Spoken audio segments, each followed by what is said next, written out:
ٹھاٹھے مارتے سمندر کے لہروں میں گرا ایک چھوٹا سا جزیرہ، جہاں تمام مسلم دنیا کو ختم کرنے کے منصوبے بنائے جا رہے تھے۔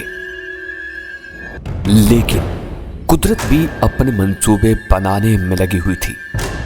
اسے کسی اور جگہ تلاش تھی، اپنے ماں باپ، اپنی شناخت، اپنے مذہب کی۔ اس نے آنکھ کھولی تو وہ بھیڑیوں کے غول میں پھنسا ہوا تھا جو اسے کچا چبا جانا چاہتے تھے۔ لیکن قدرت اسے ایک اہم مقصد کے لیے چن چکی تھی، محبت، نفرت، سنسنی سے بھرپور لہو رنگ داستان۔ محافظ محافظ محافظ کھانے کے لیے کچھ تلاش کرو، چاند گرے کا رہا۔ بھوک اب میری برداشت سے باہر ہوتی جا رہی ہے۔ کھانے کے قابل بس وہی پھل ملے تھے۔ ویسے فکر نہ کرو، اگر خدا کو ہماری زندگی منظور ہے تو ہمارے حصے کا رزق ضرور ملے گا۔ ایسا نہ ہو کہ نصیب کا رزق ملنے تک میں بھوک سے مر جاؤں، تب وہ تمہارے نہیں میرے نصیب کا رزق ہوگا، میں نے سر ہلا کر کہا۔ کھانے کے بجائے رات گزارنے کے لیے کسی جگہ کی تلاش کرو، ورنہ کسی حادثے کا شکار بھی ہو سکتے ہیں۔ تم فکر نہ کرو، ایک دو دن کھانے کو نہ بھی ملا تو ہم زندہ رہیں گے۔ رات کہاں رہیں؟ یہ تو جنگل ہے، کسی درخت پر ہے، وہاں ہمیں کم سے کم خطرات ہوں گے۔ میں نے چاروں طرف دیکھا، رات کے 8 بج رہے تھے اور بڑھتا شور بتا رہا تھا کہ جنگل جاگ رہا ہے۔ اس سے پہلے کہ چھپے ہوئے درندے شکار کی تلاش میں نکلیں، ہمیں کہیں پناہ حاصل کر لینی چاہیے۔ چاندگری نے ایک پھیلے ہوئے درخت پر روشنی ڈالی۔ اس کے بارے میں کیا خیال ہے؟ میں نے درخت کا جائزہ لیا۔ اس کا تنا کوئی 12-13 فٹ اونچا تھا۔ اس کے بعد دائیں بائیں آگے پیچھے کئی موٹی شاخیں نکل رہی تھی۔ مناسب ہے، پہلے اوپر کون جائے گا؟ ظاہر ہے تم، جان گرے ہنسا، یعنی میں تمہارے لیے قربانی کے بکرے کا کردار ادا کروں؟ قربانی کا بکرا؟ کیا مطلب؟ اس نے میری طرف دیکھا۔ اس کا مطلب میں تمہیں بعد میں سمجھاؤں گا، پہلے مجھے اوپر دیکھنے دو۔ ایسا نہ ہو کہ اوپر کوئی سانپ ہمارا انتظار کر رہا ہو۔ تنا خاصا موٹا تھا، اس لیے اوپر چڑھنے میں کسی قدر دشواری پیش آئی اور آسان درخت بھی تھے، لیکن یہ اس لحاظ سے موزوں تھا کہ کوئی شیر یا چیتا اس پر آسانی سے چڑھ نہیں سکے گا۔ مشل میں نے ہاتھوں سے پکڑ رکھی تھی اور اس کی وجہ سے کام اور دشوار ہو رہا تھا۔ مجبوراً میں نے اسے نیچے پھینک دیا۔ اوپر کی ایک موٹی شاخ پر بیٹھ کر جانگرے سے مشل مانگی۔ اس نے اوپر اچھالی۔ میں نے کیچ کر کے درخت کے اندرونی حصے کا جائزہ لیا۔ یہاں پر موٹی شاخوں کے ساتھ ساتھ باریک شاخوں اور پتوں نے ایسا جال بنا رکھا تھا جس پر نیچے گرنے کے خطرے کے بغیر آرام کیا جا سکتا تھا۔ میں نے جانگرے کو اوپر آنے کو کہا۔ اس نے دوسری مشل بھی مجھے تھما دی اور پھر کسی نہ کسی طرح اوپر آ گیا۔ 2 مشلوں سے اوپر خاصی روشنی ہو گئی تھی۔ درخت صاف ستھرا تھا، یعنی اس پر نہ تو کیڑے مکوڑے تھے اور نہ ہی پرندوں کے گھونسلے۔ ان گھونسلوں کی وجہ سے سانپ اور کیڑے مکوڑے آتے ہیں۔ میں نے جانگرے سے کہا، تمہارے لیے آرام دہ بستر تیار ہے، ان 2 شاخوں کے درمیان پھنس کر لیٹ جاؤ، نیچے نہیں گرو گے۔ وقت کیا ہوا ہے؟ اس نے پوچھا۔ احتیاطاً ہم میں سے ایک کو جاگنا چاہیے۔ 9 بجے ہیں۔ ایسا کرو تم سو جاؤ، میں 2 گھنٹے بعد اٹھا دوں گا، پھر تم مجھے 4 گھنٹے بعد اٹھا دینا، میرے لیے اتنی نیند کافی ہوگی۔ چاندگرے 2 شاخوں کے درمیان میں پھنس کر لیٹ گیا۔ ان کے درمیان مشکل سے 5-6 انچ کا خلا تھا جو نرم شاخوں اور پتوں سے بھرا ہوا تھا۔ میرے حصے میں ایک ہی خاصی موٹی سی شاخ آئی تھی۔ اس فٹ بھر موٹی شاخ پر بیٹھنا تو ممکن تھا، لیکن سونا ممکن نہیں تھا۔ میں نے مچھلیں درخت کے بعض ایسے حصوں میں پھنسا دیں جہاں سے درخت کو براہ راست آگ لگنے کا خطرہ نہیں تھا۔ جب تک ہم متحرک رہے تھے اڑنے والے کیڑے پاس نہیں آئے تھے، لیکن جیسے ہی ہم درخت پر آرام سے بیٹھے، کیڑوں کا ایک غول ہم پر حملہ آور ہوا، جس میں سب سے نمایاں مچھر تھے۔ وہ راگ بے وقت سناتے ہوئے ارد گرد منڈلا رہے تھے اور موقع ملتے ہی اپنا ڈنک آزماتے تھے، جو پھڑ کے ڈنک سے کم زہریلا نہیں ہوتا۔ مسلسل ہاتھ پیر چلانا پڑ رہے تھے۔ پھر مجھے ترکیب سوجی۔ میں درخت کے کچھ پتے جمع کر کے انہیں مشل کے اوپر رکھ دیا۔ یہ سب سے پتے تھے، آسانی سے جل نہیں سکتے تھے، لیکن ان سے دھواں ضرور پیدا ہوا، جس کی وجہ سے کیڑے مکوڑے دور بھاگے۔ وقفے سے یہی عمل کرتے ہوئے مچھروں سے نجات مل گئی۔ چاندگرے لیٹتے ہی سو گیا تھا۔ اس سے اندازہ ہوتا تھا کہ اس کا تھکن سے برا حال ہے۔ نہ جانے کہ اس سفر کے دوران بارہا مجھے اس پر رحم آیا تھا۔ میں نے محسوس کیا تھا اس میں کچھ خوبیاں ہیں۔ اس وقت بھی مجھے اس پر ترس آ رہا تھا، اس لیے شدید تھکن اور نیند کی طلب محسوس کرنے کے باوجود میں نے اسے مزید 1 گھنٹہ سونے دیا۔ اسے 2 بجے اٹھا کر میں خود اس کی جگہ لیٹ گیا۔ چاندگرے نے مجھے صبح 6 بجے اٹھایا، جب جنگل ہلکی روشنی کے ساتھ صبح پرندوں کی ازلی چہکار سے گونج رہا تھا۔ میں جانگرے کی طرف دیکھا۔